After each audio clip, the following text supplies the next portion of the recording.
혹시 이런 생각 해보신 적 없으세요? 나는 왜 맨날 제자리에 멈춰 있을까? 재능이 부족한 것도 아닌데 말이죠. 사실 진짜 이유는 따로 있습니다. 바로 오지 않을 어떤 감정을 하염없이 기다리고 있기 때문이에요. 다들 이런 경험 한 번쯤은 있으시죠? 뭔가 되게 중요한 일을 해야 하는데 자꾸만 미루게 되는 거예요. 그러면서 속으로는 진짜 의욕만 좀 생기면 동기부여만 딱 되면 바로 시작할 텐데 이러고 있죠. 근데 있잖아요. 가장 큰 문제가 뭐냐면 그 감정이라는 거 우리가 가만히 앉아서 기다린다고 해서 절대 저절로 찾아오지 않는다는 거예요. 그렇게 언젠가는 하면서 기다리다 보면 몇 주가 금방 몇 달이 되고 그 몇 달이 또 몇 년이 되어버리는 거죠. 결국 남는 건 아무것도 변하지 않은 나 자신뿐입니다. 자, 이 문장 한번 보세요. 와, 정말 뼈 때리는 말 아닌가요? 우리는 동기부여가 있어야 뭐든 할 수 있다고 거의 미덕처럼 생각하잖아요? 근데 사실은 그게 우리를 꼼짝 못하게 만드는 아주 교묘한 덫일 수 있다는 겁니다. 좋습니다. 그럼 지금부터 우리가 성공하려면 무조건 있어야 한다고 아주 굳게 믿어왔던 이 동기부여라는 신화의 실체를 한번 제대로 파헤쳐 보겠습니다. 아마 오늘 이 이야기를 듣고 나면 여러분의 생각이, 아니 어쩌면 인생이 완전히 바뀔 수도 있습니다. 동기부여에 대한 정의를 아예 새로 내려야 합니다. 우리가 흔히 생각하는 것처럼 차에 시동을 거는 연료가 아니에요. 오히려 그 반대죠. 이미 운전을 신나게 하고 있을 때 그 결과로 따라오는 보상 같은 겁니다. 그러니까 시작의 원인이 아니라 결과물, 일종의 부산물이라는 거예요. 만약 우리가 계속 이 동기부여라는 감정에만 의존하면 어떻게 될까요? 간단해요. 내 인생의 운전대를 변덕스러운 기분에게 그냥 넘겨주는 꼴이 되는 겁니다. 기분 좋은 날은 막 신나게 달리다가 좀 꿀꿀한 날은 아예 시동도 안 거는 거죠. 이건 자유가 아니에요. 그냥 감정의 노예가 되는 겁니다. 일관성? 당연히 사라지죠. 자, 그럼 이제부터가 진짜 중요합니다. 우리가 지금까지 믿어왔던 모든 걸 완전히 뒤집어버릴 아주 강력하고 또 한편으로는 엄청난 해방감을 주는 진실을 마주할 시간입니다. 유명한 철학자 윌리엄 제임스가 이런 말을 했죠. 와, 이거 보세요. 핵심이 바로 이거예요.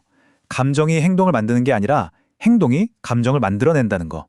순서가 우리가 알던 거랑 완전히 180도 반대였던 겁니다. 자, 화면을 한번 같이 볼까요? 우리가 흔히 빠지는 거짓말. 준비됐다고 느껴야 행동한다. 하지만 진실은 뭐죠?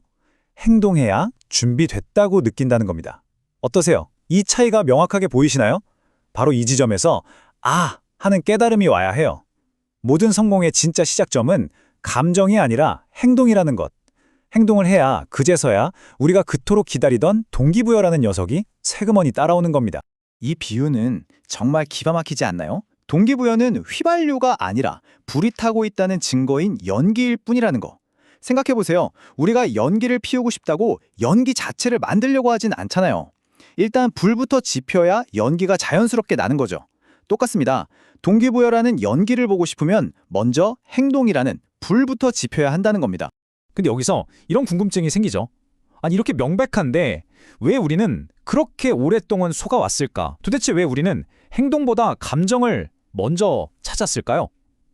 여기에는 아주 깊은 심리적인 이유가 숨어 있습니다.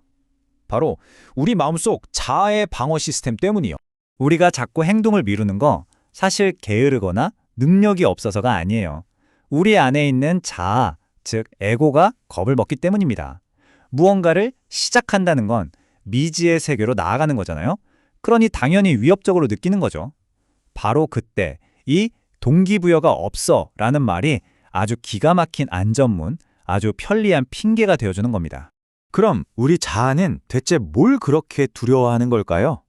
네, 바로 이 세 가지입니다. 첫째, 실패할지도 모른다는 두려움. 둘째, 실패했을 때 느낄 수치심. 그리고 셋째, 남들이 나를 어떻게 볼까 하는 타인의 평가.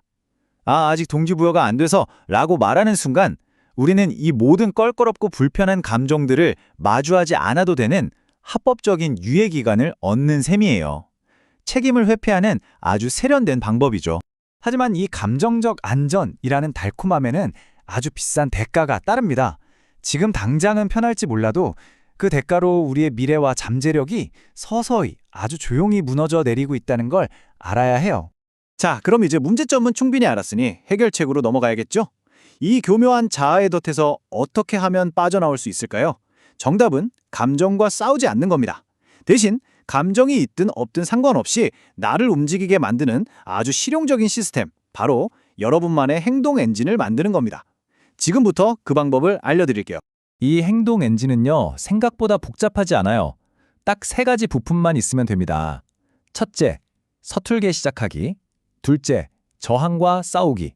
그리고 마지막으로 증거 쌓기. 자, 하나씩 차근차근 뜯어보죠. 첫 번째 부품, 서툴게 시작하기의 핵심은 바로 이 숫자입니다. 2분.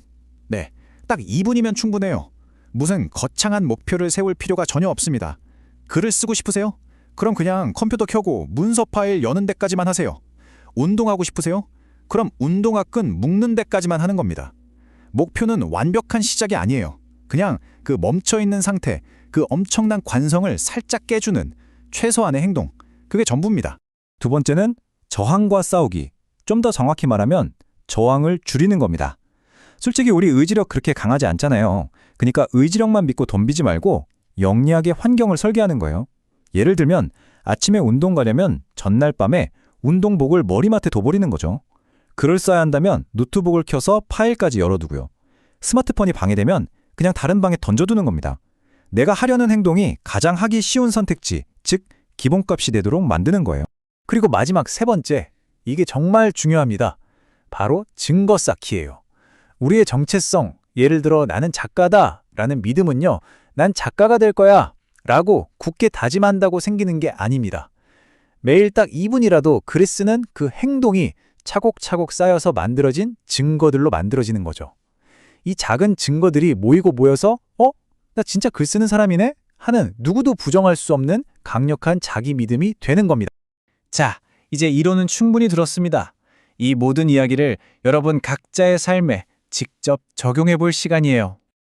스스로에게 한번 솔직하게 물어보세요. 내가 뭔가를 시작하기 위해서 나 자신에게 요구하고 있는 그 감정은 도대체 뭘까? 완벽한 자신감이 생겨야만 시작할 수 있다고 생각하나요? 아니면 절대 실패하지 않을 거란 확신이 필요한가요?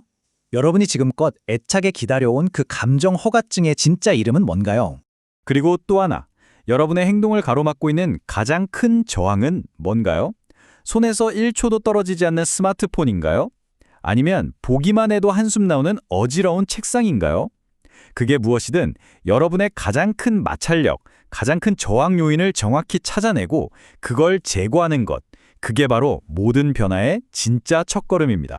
이 말을 꼭 기억해 주세요. 우리는 동기부여가 넘칠 때의 내 모습까지 올라가는 게 아니에요. 평소에 내 기본 시스템 수준으로 떨어지게 되어 있습니다. 결국 우리를 꾸준하게 만드는 건 한순간의 뜨거운 열정이 아니라 나도 모르게 따를 수밖에 없도록 잘 설계된 시스템과 습관이라는 거죠. 그래서 오늘 제가 드린 이 모든 이야기의 결론은 아주 간단합니다. 완벽한 준비를 기다리지 마세요. 완벽한 감정이 찾아오길 기다리지 마세요. 그냥 일단 서툴게라도 시작하세요. 바로 지금요.